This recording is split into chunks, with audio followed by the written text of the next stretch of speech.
So, the first time I realized I was a woman. The first time I realized that I was a woman. The first time that I realized that I was a woman. I went to a party at a senior's house, and all the guys were friends with my boyfriend.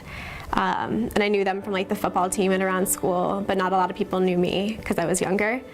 And the party was a few blocks away from my house. And at the end of the night, these older boys asked if they could drive me home, which I took as them just being nice because I knew them. And when we got to my house, they pulled up at the end of my driveway. They wouldn't go up. And I went to hop out.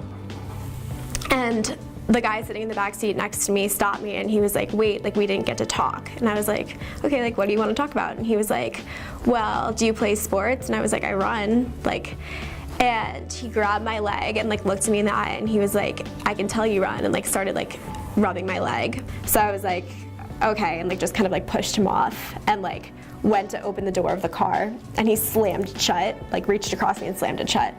And the two boys in the front seat turned around, and Cord was one of the guys. He turned around and looked at Carlito, and was like, Carlito, like, that's Nick's girlfriend, like you can't be saying that to her. And Carlito was like, oh, my bad, like I'm sorry, and like let me go out of the car, and I ran up to my house. And it was just the first time I realized that like I was more valuable as someone else's property than I was in my own right. That my voice as an individual didn't mean as much to these guys as my belonging to like one of their friends. And he looked at me and said, sweetheart, why don't you ever just fucking smile? I have always been a strong personality, been a leader, and taken a lot of pride in like what being a woman means to me.